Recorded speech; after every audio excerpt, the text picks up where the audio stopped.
primeira observação é que esse foi o assunto sobre o qual Jesus mais falou. Foi o reino de Deus. Esse era o centro do seu ensino. Quando ele iniciou o seu ministério na região da Galileia, ele começou dizendo que o tempo está cumprido, o reino de Deus está próximo, arrependei-vos e crede no Evangelho. Com isso, associando o reino de Deus com o Evangelho ou as boas notícias de que o rei havia chegado, que era ele. A ideia do reino de Deus, ainda que proclamada por Jesus, foi o assunto que ele mais falou, entretanto não foi originada em Jesus. O Antigo Testamento, nós encontramos os profetas anunciando que um dia Deus viria reinar sobre a terra. E a profecia mais conhecida é aquela do profeta Daniel, em que, depois de mostrar os reinos desse mundo, o Filho do Homem chega diante de Deus e dele recebe o reino, um reino que não terá fim.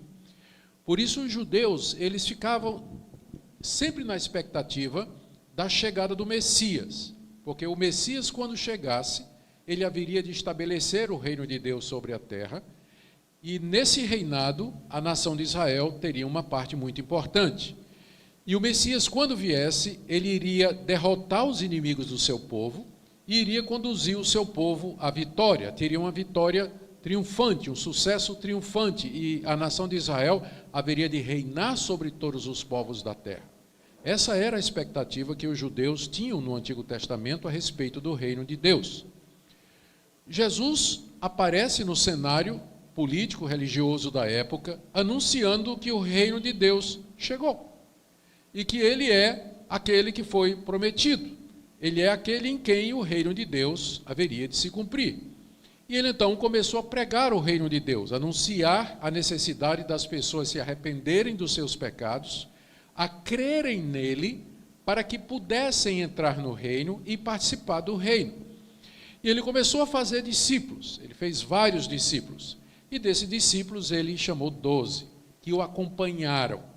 E durante cerca de 1 ano e meio, quase 2 anos, Jesus ministrou a respeito do reino de Deus ao norte da Judéia, na região chamada de Galileia. É lá que estava Cafarnaum, que era a sede do ministério dele, onde estava a casa de Pedro, que era onde Jesus geralmente ficava, e de lá saía fazendo as viagens missionárias dele, anunciando o reino de Deus nas sinagogas, nas vilas, nos campos, à beira-mar, onde ele tivesse a oportunidade, ele anunciava o reino de Deus. Embora a princípio a pregação e o ministério de Jesus provocaram uma popularidade muito grande, multidões o seguiam, a partir de uma certa altura, mais ou menos no meio do ministério de Jesus, 1 ano e meio, quase 2 anos de ministério, ele começa a sofrer rejeição. A rejeição vem primeiramente dos líderes de Israel, que não podiam acreditar que aquele era o Messias, que aquele era o rei, e que ele estava trazendo o reino de Deus sobre a terra. Depois disso, o próprio povo não compreendia o que Jesus estava dizendo, não cria nas suas palavras e seguia Jesus basicamente porque Jesus fazia milagres. Jesus curava os doentes, expelia os demônios, ressuscitava os mortos, multiplicava os pães. Muita gente estava atrás de Jesus exatamente por conta disso. Com certeza, os discípulos então começaram a se questionar a respeito do reino de Deus. Onde estão as promessas? Cadê a vitória do Messias? Cadê aquele Messias triunfante, aquele Messias glorioso que haveria de trazer o reino de Deus sobre a terra e haveria de nos dar a vitória sobre os nossos inimigos e nos libertar daqueles nossos cativos? E nos seus corações eles...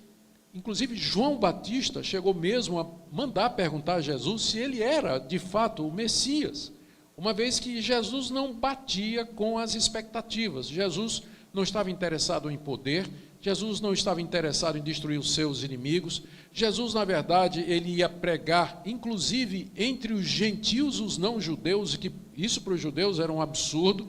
Jesus falava com os samaritanos, Jesus recebia mulheres na sua companhia, ele andava com pecadores, andava com publicanos, não batia com a esperança que os judeus tinham da chegada do rei, que haveria de reinar sobre toda a terra. E com certeza esse era um momento difícil para os discípulos também. eles com certeza estavam enfrentando o desânimo diante da rejeição do evangelho ensinado por Jesus, a rejeição das autoridades, o fato de que as multidões não entendiam e não criam que Jesus era o Messias, o seguiam por conta do pão e dos milagres, e tudo isso, sem dúvida, trouxe desânimo ao coração dos discípulos. O que é o reino de Deus, então? Quem é Jesus? E essa mensagem dele, por que toda essa rejeição? Se ele é o Filho de Deus, por que os judeus não aceitam? Por que os nossos líderes não estão vendo isso? As parábolas do reino foram contadas por Jesus por dois motivos. Primeiro, ele queria, a uma certa altura, ele já queria confundir os seus opositores, a nação de Israel e a sua liderança. Jesus agora passa a ensinar por parábolas. Antes ele estava ensinando com muita clareza a respeito do reino de Deus, como por exemplo o Sermão do Monte. Mas agora, que é Sermão do Monte, capítulos 5, 6 e 7 de Mateus. Já aqui no capítulo 13, ministério já bem avançado, Jesus então muda a sua estratégia. Ele começa a falar do reino de Deus usando ilustrações. É isso que uma parábola é. É uma ilustração ou inventada ou tirada da vida real, mas que tem um ponto, ilustra uma realidade espiritual. Jesus então começou a falar às multidões através de parábolas, porque ele queria com isso esconder a verdade do reino de Deus, uma vez que o povo tinha rejeitado Jesus e a liderança tinha rejeitado também. Então ele começa a falar por enigmas, começa a falar por coisas misteriosas, histórias cujo sentido ele revelava em particular somente aos seus discípulos. Segunda razão pela qual ele começa a contar parábolas e falar do reino de Deus através de parábolas, era para confortar os discípulos, para, especialmente essas parábolas daqui, que estão em Marcos capítulo 13, para animá-los diante da grande rejeição que Jesus havia começado a receber àquela altura do seu ministério. Você dá uma olhadinha no capítulo 12, você vai ver, por exemplo, que no capítulo 12, a família de Jesus quer prender Jesus. A própria Maria, junto com os irmãos e irmãs de Jesus, quiseram chegar em Cafarnaum e prender Jesus, tirar Jesus lá do meio, dizendo que ele estava doido. É nesse capítulo que está registrado que os líderes chamaram Jesus de possesso de Satanás, que Jesus estava possuído por um espírito maligno. A gente vê isso aqui no capítulo 12. É nesse capítulo 12 que os líderes pedem que Jesus dê um sinal do céu para poder provar que realmente era de Deus. Então o capítulo 12 está cheio de rejeição contra Jesus. Não é de estranhar que a partir do 13 ele muda a estratégia. Ele agora começa a falar em parábolas para explicar aos seus discípulos o porquê do reino de Deus não ser exatamente como eles estavam pensando e também para esconder a verdade dos seus opositores. São 7 parábolas do reino. Jesus deve ter contado muitas mais, mas Mateus selecionou essas aqui. E selecionou essas porque elas cumprem esse propósito duplo que eu mencionei para os irmãos. 2 parábolas explicam a respeito do crescimento do reino, que é a parábola do semeador e a parábola do joio e do trigo. 2 parábolas falam a respeito de que o reino de Deus ele tem começos pequenos, mas depois ele vai se expandir quando chegar a hora, que é a parábola do grão de mostarda e a parábola do fermento. 2 outras parábolas falam do valor do reino de Deus, que é a parábola do tesouro escondido e a parábola da pérola. E a última parábola, que é a parábola da rede, fala da consumação final, quando o reino de Deus chegará ao fim com o julgamento que Cristo haverá de trazer. Com essas parábolas, Jesus encoraja os seus discípulos diante das dificuldades, da aparente falta de crescimento e aceitação da mensagem do Evangelho, pregada por ele, e esconde a verdade dos não eleitos, dos ímpios, dos incrédulos. Vamos ver então a parábola primeira, que é exatamente a mais conhecida, a parábola do semeador. Mateus 13, de 1 em diante. Naquele mesmo dia, saindo Jesus de casa, assentou-se à beira-mar. Casa aqui era a casa de Pedro, na cidade de Cafarnaum, e o mar aqui era o mar da Galileia. As grandes multidões se reuniram perto dele, de modo que ele entrou num barco e se assentou, e toda a multidão estava em pé na praia. E de muitas coisas lhes falou por parábolas, e dizia: eis que o semeador saiu a semear. E ao semear, uma parte caiu à beira do caminho, e vindo as aves a comeram. Outra parte caiu em solo rochoso, onde a terra era pouca, e logo nasceu, visto não ser profunda a terra. Saindo, porém, o sol a queimou, e porque não tinha raiz, secou-se. Outra caiu entre os espinhos, e os espinhos cresceram e a sufocaram. Outra, enfim, caiu em boa terra, e deu fruto a 100, a 60 e a 30 por um. Quem tem ouvidos para ouvir, ouça. Examinemos essa parábola em primeiro lugar. O que é que Jesus fala? Jesus aqui usa uma ilustração tirada da agricultura. Os povos daquela época, especialmente na região da Galileia, eles dependiam da agricultura. Era um povo voltado para a agricultura e para a pecuária. Também eles tinham pequenos comércios, pequenos negócios, era assim que eles sobreviviam. Muitos pescadores ao redor do mar da Galileia também. Então, essa ilustração que Jesus usou aqui, essa parábola, seria entendida por todo mundo. Todo mundo lá sabia como é que funcionava. E como é que funcionava? A pessoa tinha um campo, ela ia lá, primeiro arava a terra, preparava a terra, então ela ia e passava jogando a semente de trigo, vamos supor. Ela jogava a semente. E depois de algum tempo, aquela semente, ela penetrava no solo, ela era regada através das chuvas, e então, no tempo certo, ela produzia bom fruto. Mas todo mundo sabia que parte da semente nunca haveria de produzir fruto. E por várias razões. É que os solos, apesar de preparados, eles eram diferentes. Por mais que o agricultor trabalhasse o solo, sempre ficava pedra, sempre ficava partes duras, sempre ficava resquícios ou sementes de espinhos e de ervas daninhas que com o tempo sufocavam a semeadura. Era muito complicada a vida do lavrador naquela época. Hoje em dia temos muitos recursos tecnológicos para garantir uma boa colheita, né? Bem proporcional ao tipo de semente, à quantidade de semente que é lançada. Mas naquela época o semeador sabia que boa parte da sua semente haveria de se perder. E Jesus fala de 3 casos aqui.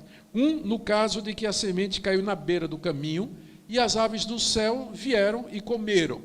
Então, na hora que o lavrador lança, nem sempre ele consegue acertar em todo lugar bom, e alguma semente acaba caindo em terra batida, e, portanto, ela não pode entrar, fica exposta, e os passarinhos vêm e comem aquela semente. Depois ele diz, verso 5, que uma parte caiu em solo rochoso. Nem todo o terreno é totalmente bom. Tem pedras, tem outros obstáculos que impedem que a semente vingue, ou quando ela nasce, ela não tem como aprofundar a raiz. Isso o lavrador não pode ver, né? Ele consegue ver só a superfície, ele não sabe se tem pedra por baixo. A sementezinha brota, nasce a plantinha, ela precisa de raiz e ela não pode descer por conta da pedra. E ela seca então porque não tem raiz. E outro caso que Jesus disse é da semente que caiu no meio de espinhos. É claro que o lavrador ele tinha tirado espinhos, mas não consegue tirar tudo, não é? E sempre fica a semente, alguma coisa dos espinhos que crescem e acaba sufocando também a boa plantinha. E apenas um caso dos 4 aqui relacionados produz fruto, que é aqui do verso 8, cai em boa terra e dá fruto, isso a 100, a 60 e a 30 por um. E Jesus termina dizendo, quem tem ouvidos para ouvir, ouça. Quer dizer, se você puder entender, entenda o que eu estou dizendo. Jesus não quis explicar para a multidão o sentido disso aqui. Ele só contou essa história aí. E com certeza a multidão toda ficou... O que é que ele quer dizer com isso? O que é que essa história ilustra? Em seguida, Jesus chama os discípulos. Aliás, os discípulos chegam a Jesus para saber o sentido. E aí, do verso 10 em diante. Então se aproximaram os discípulos e perguntaram, por que falas por parábolas? Ao que respondeu, porque a vocês é dado conhecer os mistérios do reino de Deus, mas àqueles não lhes é isso concedido. Porque ao que tem se lhe dará e terá em abundância. Ele está falando da fé, não é? Quem tem fé vai ser dado o conhecimento do reino de Deus. Quem não tem, até o que pensa que tem, vai ser tirado. Por isso que eu falo por parábolas, porque vendo não veem, ouvindo não ouvem e nem entendem. De sorte que nele se cumpre a profecia de Isaías. Ouvireis com os ouvidos e de nenhum modo entendereis. Vereis com os olhos e de nenhum modo percebereis. Porque o coração desse povo está endurecido. De má vontade ouviram com os ouvidos, fecharam os olhos para não acontecer. Que vejam com os olhos, ouçam com os ouvidos, entendam com o coração, se convertam e sejam por mim curados. Bem-aventurados, porém, os vossos olhos, porque veem, e os vossos ouvidos porque ouvem, porque em verdade vos digo que muitos profetas injustos desejaram ver o que vedes e não viram, ouvir o que ouvis e não ouviram. Jesus aqui primeiro explica, responde à pergunta dos discípulos, por que o Senhor está falando para a multidão em parábolas? E Jesus então responde, os mistérios do reino de Deus é dado somente para aqueles que são de Deus, para aqueles que creem como vocês. Essa multidão aí, ela não crê em mim. Essa multidão fechou os ouvidos ao meu ensino. Estou há quase 2 anos entre eles, pregando o evangelho, fazendo milagres, exorcizando possessos e curando doentes, ressuscitando mortos, anunciando o reino de Deus, e eles não creem em mim. Sua liderança não crê em mim. Então, por isso, por que eles... É negado para eles a verdade, os mistérios do reino de Deus, por causa da incredulidade deles. Se eles tivessem fé, eles teriam esse conhecimento. Eles pensam que têm, e até isso vai ser tirado deles. Mas a vocês é dado esse grande privilégio. E aqui Jesus cita uma profecia de Isaías. E Isaías já tinha dito isso com relação ao povo judeu, que eles ouviriam, mas não entenderiam. Eles enxergariam, mas não veriam. Eles não compreenderiam o que estavam vendo. E isso era por causa da dureza do coração deles, da incredulidade deles para com Deus e para com a mensagem de Deus. Mas vocês, Jesus diz para os seus discípulos, verso 16, vocês são felizes, porque os olhos de vocês veem e os ouvidos de vocês ouvem. Ou seja, vocês estão entendendo a minha mensagem, vocês sabem quem eu sou, e vocês conhecem a natureza do Evangelho e do reino de Deus. E olha essa expressão do verso 17, isso que vocês estão vendo e ouvindo, muitos profetas e reis queriam ter tido o privilégio. Lembra que eu falei que no Antigo Testamento os profetas falaram a respeito do reino de Deus, o rei Davi falou a respeito do reino de Deus, como eles gostariam de ver o cumprimento das suas profecias. Isso não foi dado para eles porque o reino de Deus é inaugurado na terra muito tempo depois, através de Jesus, que viveu depois dele. Mas os discípulos que Jesus escolheu estavam tendo o privilégio de viver naquela época, quando aquelas profecias estavam se cumprindo. A eles foi dado o privilégio de conhecer os mistérios do reino de Deus. E em seguida Jesus começa a explicar a parábola do semeador. Verso 18, atendei vós, pois, a parábola do semeador. A todos que ouvem a palavra do reino e não compreendem, vem o diabo, o maligno, e arrebata o que foi semeado no coração. Isso é o que foi semeado à beira do caminho. Jesus está explicando agora aos seus discípulos por que muita gente não cria nele. Por que muita gente não estava seguindo. Porque essa era a preocupação dos discípulos. Se Jesus é o Messias, se ele é o rei que vem trazer o reino de Deus, por que toda essa rejeição? Então, ele usa a parábola do semeador para explicar. Primeiro, porque a palavra que é a semente, ela é semeada nos corações e os corações reagem de maneira diferente. Primeiro, tem aqueles que não compreendem. Ouvem o Evangelho, escutam a palavra de Deus, leem a Bíblia, ouvem os hinos, assistem pela internet, vê no YouTube e não compreendem. E como eles não compreendem, o que é que acontece? O diabo vem e arranca a palavra do coração, distrai com outras coisas. De repente, a pessoa começa a mostrar interesse, o diabo já vai em cima. E dá alguma coisa para ele se divertir. Aparece uma pessoa na vida, aparece um romance, aparece um negócio, aparece uma nova amizade, aparece um novo interesse, distrai a pessoa perde o interesse nas coisas do reino de Deus, o diabo já ganhou esse aí. Ele continua, verso 20, o que foi semeado em solo rochoso, é o que ouve a palavra e recebe logo com alegria, mas não tem raiz em si mesmo, sendo antes de pouca duração, em lhe chegando a angústia ou a perseguição por causa da palavra, logo se escandaliza. E com certeza isso tinha acontecido com muitos seguidores de Jesus. Teve uma ocasião em que muitos, ouvindo o sermão de Jesus, está no Evangelho de João, disseram, dura é esta palavra, e eles simplesmente voltaram atrás e abandonaram Jesus. E Jesus perguntou aos 12, vocês também querem me deixar? Foi quando Pedro respondeu, para onde iremos nós? Tu tens as palavras da vida eterna. Mas muitos discípulos já tinham abandonado e voltado atrás. E Jesus explica por quê. Eles são como a semente que é lançada sobre a rocha, que ouve a palavra, recebe com alegria, mas não tem raiz em si mesmo, são de pouca duração. Eu tenho certeza que vocês conhecem exemplos de gente que ouviu o evangelho, ficou emocionada, ficou feliz, tomou uma decisão por Cristo, entrou na igreja, o tempo passou e foi embora até o dia de hoje. Está fora. Geralmente a gente chama de desviado, né? A gente chama de desviado. Jesus diz aqui que por causa da palavra logo se escandaliza. Ele está explicando aos discípulos porque muitos tinham voltado atrás.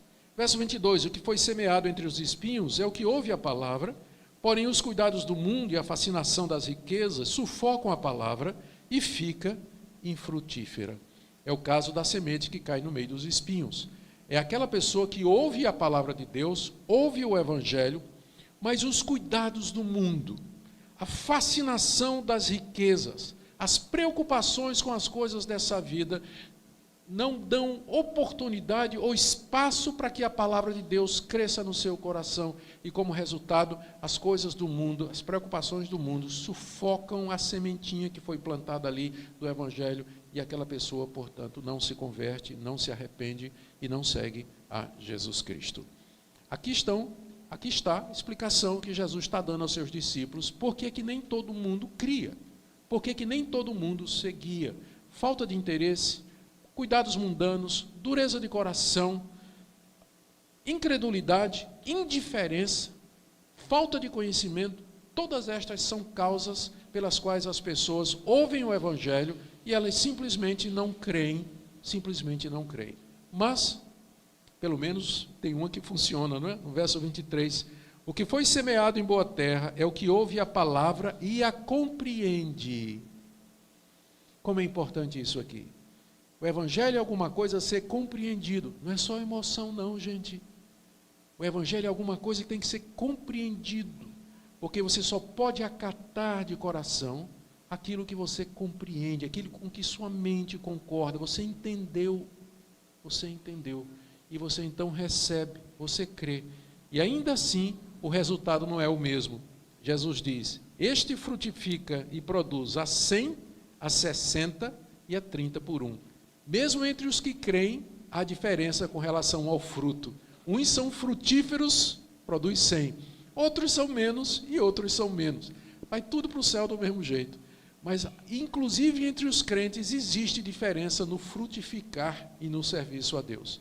Percebe a importância dessa parábola? Ela serve para encorajar os discípulos de Jesus, quando eles estão dizendo e perguntando, mas não é a palavra de Deus? Não é o evangelho? Não é a verdade de Deus? Por que as pessoas não creem? Por que tem tanta rejeição? Por que as pessoas ouvem, mostram interesse por um tempo e elas não seguem? A resposta é essa daqui. O problema está no coração corrompido do homem, está no coração endurecido, na cegueira, na falta de compreensão, nos desejos carnais, no foco nas coisas desse mundo, de forma que a pessoa não está pronta, não está apta, ela não quer abrir seu coração e deixar que a palavra de Deus ali frutifique e dê fruto para a glória de Deus. Então, aqui está a primeira parábola com a sua explicação.